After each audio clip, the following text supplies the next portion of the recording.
Teodor, smo pred enim redkih spomenikov protifašističnemu boju na Koroškem, ki je še ostal ali ki je bil sploh postavljen. Koroške slovenske organizacije so dogajanje na Peršmanovi domačiji obsodile kot poseg v kulturno dediščino. Pokrajinske oblasti so zavzele zelo zadržano stališče in skušale stvari relativizirati, enako zvezne avstrijske oblasti, ki so potem pod pritiskom javnosti in medijev ustanovile komisijo za pregled primera. No, vsi vemo, čemu služi ustanovitev komisij. Predsednik Avstrije je poudaril pomen spoštovanja zgodovine in kulturne dediščine, medtem ko so notranji organi dogajanje, če pustimo leporečje, rambovsko akcijo, ki so jo izvedli, interpretirali kot enačenje antifašizma z dejavnostjo terorističnih organizacij. Slovenija formalno spremlja primer, izraža diplomatsko skrb in opozarja na spoštovanje pravic avtohtone manjšine, pri čemer neposrednega vpliva na odločitve avstrijskih oblasti nima. Kaj vse skupaj v daljšem zgodovinskem kontekstu teh zelo kompleksnih odnosov tukaj med Nemci in Slovenci pomeni ta dogodek na Peršmanovi domačiji? Se vračamo v Hajdarjeve čase ali še kam dlje, ali se je kaj spremenilo? Po drugi strani smo videli zelo pozitivno razstavo v Koroškem deželnem muzeju. Ja, težko je pravzaprav vklopiti to dogajanje pri Peršmanu v ostalo dogajanje na Koroškem, recimo v zadnjem desetletju. Težko je govoriti pravzaprav o tem primeru, ker nekako tako izstopa. In človek lahko reče, no ja, to je bila mogoče napaka, to je bil spodrsljaj, vendar če gledamo to v daljšem kontekstu, potem vidimo, da lahko kaj takega pričakujemo vedno spet. Mislim, da je ta pogled na koroško situacijo med večino in manjšino še slej ko prej eminentno politična zadeva, v kateri morajo biti državne oblasti tako rekoč na tekočem. In drugače si jaz tega ne znam razlagati. Bomo pa videli, kaj bo tista komisija še vse prinesla na dan. Ker očitno je, da so bili razni uradi oblasti v to zadevo vpleteni in da so bile priprave dolgotrajne. Vsaj recimo nekaj tednov. In nekateri recimo v policijskih krogih očitno reagirajo na pojem antifašizem kot na nekaj nevarnega za obstoj današnje družbe na Koroškem. Ja, torej globoko v strukturah ostaja zakoreninjena neka miselnost iz časov, ki jih simbolizira tudi tale spomenik. No, ampak nekaj drugega. Veliko si se ukvarjal z zgodovino šolstva na Koroškem, seveda tudi širšo zgodovino. To je eno od ključnih vprašanj pravzaprav. Slovenci so v času Avstro-Ogrske v tako imenovanih historičnih deželah imeli zgolj osnovno šolo v slovenščini, Koroški v glavnem te tako imenovane nedeljske, utrakvistične šole, le 2 srednji šoli, Idrijska gimnazija in Jegličeva cerkvena gimnazija v Šentvidu sta bili v slovenščini. Zaradi paralelka v Celju v slovenskem jeziku je padla celo Dunajska vlada. Torej Slovenci so, govorim o matičnih, da tako rečem, Slovencih so si nacionalno identiteto ohranili zgolj zato, ker je Jugoslavija dovolila celoten pouk, vključno z novo ustanovljeno univerzo v slovenskem jeziku. Torej ni bilo niti dvojezičnosti. Bo manjšina na Koroškem, ki po prvi svetovni vojni ni prišla v Jugoslavijo, jezikovno in kulturno preživela s tem, kar sedaj ima. Kako pomembno je to dvojezično šolstvo in vrtci za slovensko manjšino? Šolska zgodovina je nekaj zelo poučnega, recimo. Konec koncev živijo ljudje sredi Evrope že najmanj 200 let v tako imenovani nacionalni družbi. In ideal te nacionalne družbe je pravzaprav bila enojezična družba.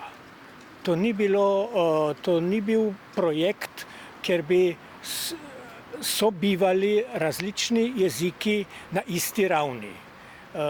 In če pogledamo v koroško zgodovino šolstva, potem o kakem izravnanem položaju slovenščine in nemščine na Koroškem ne moremo govoriti. Slovenščina je bila vedno v podrejenem položaju, z izjemom mogoče zelo kratkega obdobja po drugi svetovni vojni, vendar se je tisto nastalo v posebnih pogojih.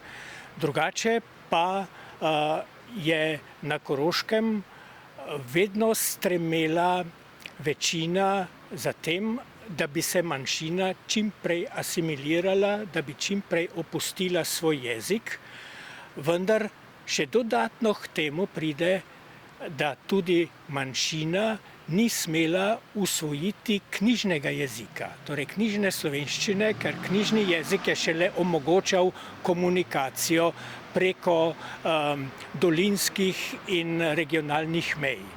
In vedno je bilo na Koroškem zelo problematično zahtevati oziroma ni bilo možnosti dobiti šolstva, ki bi otrokom slovenskega jezika kot njihovega prvega jezika dala izobrazbo tudi v slovenskem knjižnem jeziku. To je veljalo pravzaprav do najnovejših dni, če lahko tako rečem, in šele leta 1957 je na Koroškem bila ustanovljena gimnazija s slovenskim učnim jezikom. Vendar bom še dodal, tedaj proti volji manjšine, ker manjšina je hotela imeti dvojezično gimnazijo in da bi tako rekoč mogoče celo zmanjšali interes za slovensko gimnazijo, so v Avstriji politiki odločili, da mora biti to gimnazija s slovenskim učnim jezikom in nemščino kot učnim predmetom.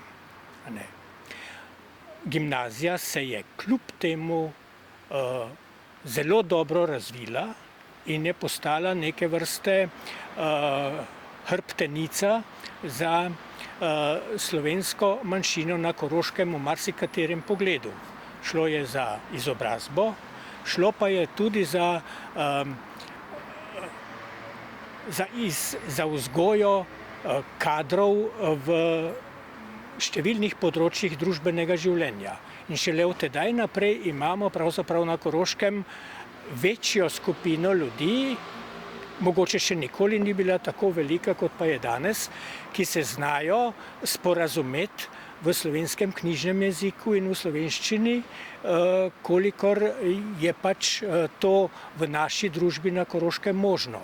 Vendar jezik pravzaprav živi od tega, da je funkcionalen na čim več področjih družbenega življenja.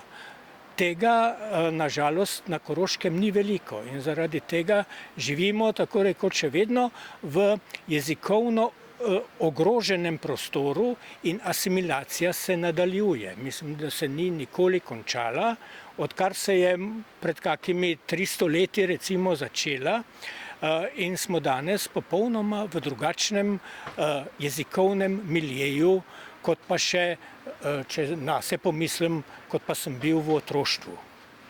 No, se to je pravzaprav nadaljevanje tega vprašanja, moje zadnje vprašanje. Dolgo spremljaš te asimilacijske procese na Koroškem. Kako to poteka? Ker pravzaprav je malce, bi rekli, paradoksalno, ker sedaj demokracija nekako ogroža obstoj manjšine. Dokler so avtoritarni vzorci, če ne gre ravno za fizično uničenje, to nekako strna vrsta. Demokracija je pa nekako ljudem pusti, da se razpršijo. Ja, mislim, asimilacija v glavnem deluje tam, kjer obstaja v družbah nesimetričnost. Ko recimo razni kapitali, če o tem govorimo, ekonomski kapital, socialni kapital, kulturni kapital, politični kapital, niso izravnani. In na Koroškem so Slovenci živeli, odkar tako rekoč obstaja ta dežela vedno v podrejenem položaju. Nikoli ni bilo v novem veku, recimo tistega obdobja, ko bi lahko rekel, ja, zdaj pa Slovenci živijo v enakih pogojih, kot pa živi tisti del koroške družbe, ki govori nemščino kot svojo materinščino. In ta zadeva se je potem v okviru modernizacije družbe od 18. stoletja naprej tudi prevesila močno proti slovenskemu jeziku kot jeziku vsakdana.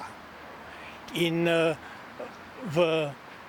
če smo se že tako rekoč spoprijeli s temi pojmi demokracija in diktatura, ali kako naj rečem, potem lahko rečem, Slovenci smo živeli od leta 1848 naprej v glavnem v pogojih pravne države in pluralistične demokracije. In samo zelo kratka obdobja so bila obdobja recimo diktature in nasilno diktaturo smo imeli v bistvu samo 7 let. Kljub temu je šla asimilacija, tako rekoč nemoteno pod navodnicami naprej v vsem tem obdobju. Od leta 1848, ko potem to že natančno lahko spremljamo tudi z statističnimi podatki, do današnjih dni. In ja, demokracija nas predtem ni rešila, seveda bi bilo pa še dosti hujš, če bi to bilo v pogojih recimo diktature in nasilnega režima, ki bi bil rasističen ali pa nacionalističen. To je pa tudi res. Mislim, raje se pustim asimilirati v demokraciji, kot pa v diktaturi. Hvala.